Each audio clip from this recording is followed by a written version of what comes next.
right, dentists, buying a practice is a massive step. It's exciting, it's nerve-wracking, and it's one of the biggest financial commitments you'll likely ever make. You've done your homework, you've run the numbers, but are you truly aware of the hidden traps that can turn your dream practice into a financial nightmare? Today, we're pulling back the curtain on 5 hidden pitfalls when buying a dental practice. These aren't the obvious things on every checklist.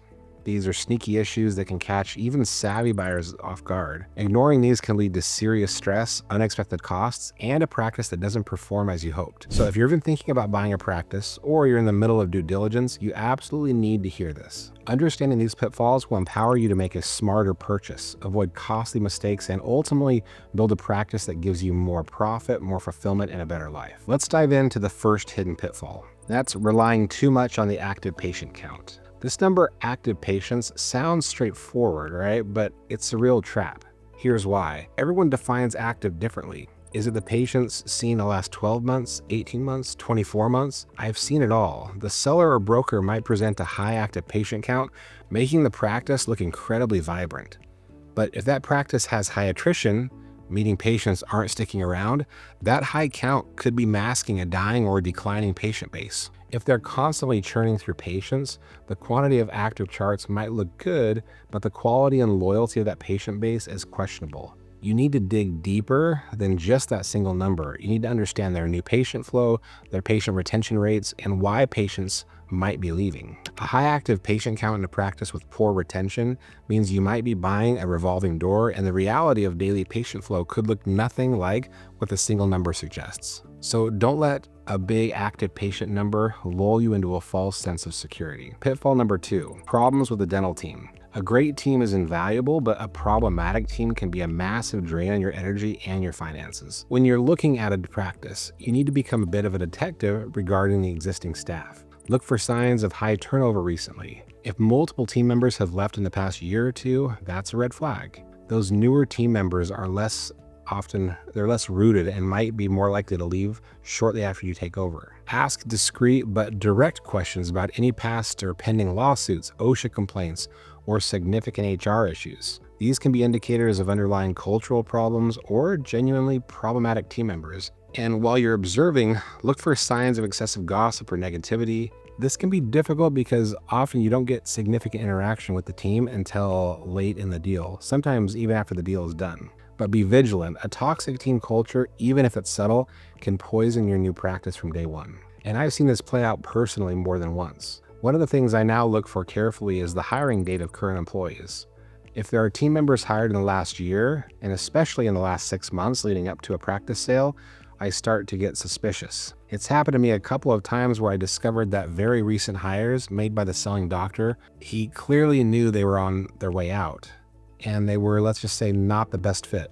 In those situations, it felt like the seller was just trying to plug a hole to make the practice look fully staffed for the sale, essentially coasting to the finish line without a deep concern for the long-term quality of that hire. In my last 2 practice acquisitions, I inherited at least one individual in each who was hired very shortly before the sale, and frankly, they turned out to be quite toxic.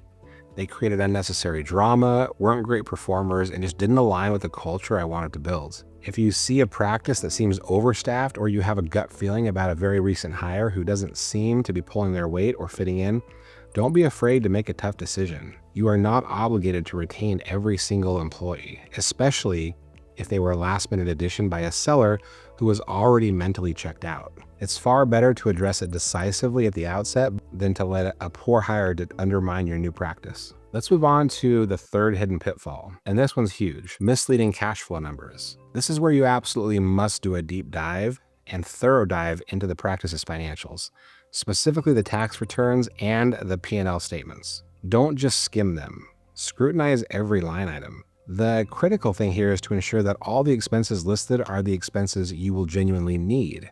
And more importantly, look for expenses that are missing but that you will incur. This is probably the biggest area where buyers get tripped up.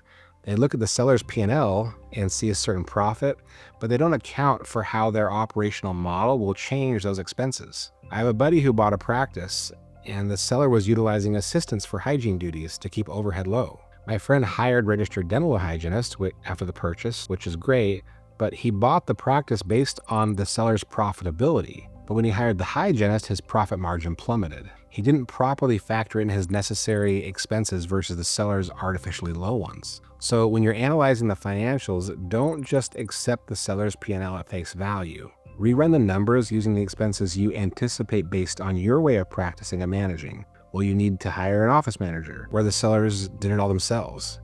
Will you invest more in marketing? Will your lab fees be different? Model it out with your numbers to get a realistic picture of future cash flow. Hidden pitfall number 4 is poor maintenance and looming big ticket expenses. This one can hit you hard right after you close, draining your cash reserves when you least expect it. You need to meticulously inspect the physical condition of the practice and its equipment. Start by carefully reviewing your lease agreement. What are you responsible for repairing or replacing? Is it just routine maintenance, or are you on the hook for major systems like HVAC? Then go get a thorough assessment of all the big ticket items, the age and condition of the HVAC units, the compressor, the vacuum system, sterilization equipment, and even the dental chairs and delivery units. Find out when these items were last serviced or replaced. Are any of them nearing the end of their expected lifespan? I learned this one the hard way. I bought a practice and a building that was relatively new, less than 10 years old. I assumed everything was in great shape, but within the first year, I had to spend over $40,000 replacing HVAC systems. That was a massive unplanned expense, and it was incredibly painful. So don't make assumptions. Go through every major system in the building and the practice, assess their current health, and if major repairs or replacements look like they'll be needed soon, you absolutely must factor that cost into your purchase offer, or at least have a clear capital expenditure budget ready. And finally, hidden pitfall number 5 is paying for bad accounts receivable, or AR. This might be controversial for some, but here's my stance. In the vast majority of practices I've purchased, I have not bought the AR. And in most cases, I would recommend you consider doing the same. The primary benefit of not purchasing the AR is that when you start in your practice management software, all patient accounts are zeroed out. Everyone starts fresh with you. There's no past debt, no confusion about old balances. It's clean right from day one. Yes, not buying AR will impact your cash flow negatively for the first month or so because you're not collecting on the seller's outstanding balances, but typically things stabilize by the second month as your own collections start rolling in. After that initial period, everything is streamlined and you avoid a lot of potential headaches with old, disputed, or uncollectible accounts. Now, if you do decide to buy the AR, perhaps for simplicity or because it's a non-negotiable part of the deal, do not pay face value for most of it. And I would never pay anything for AR that is over 90 days old. If the seller couldn't collect it in 3 months, what makes you think you'll have any better luck? Any AR over 90 days should essentially be valued at $0 and included for free if you're taking it on. For AR that is more current, you might consider a tiered approach. More, for example, maybe pay 85 to 90% of AR that is 0 to 30. Or for 30 to 60 days old AR, perhaps 75 to 80%. And for 60 to 90 days old AR, maybe 65 to 75%. But that's about it. Stick to those kinds of numbers. Any AR over 90 days should be free and thrown in. And critically, if you buy AR, make absolutely sure you factor in all the patient credits. Most practices have a surprising amount of credit balances on their books.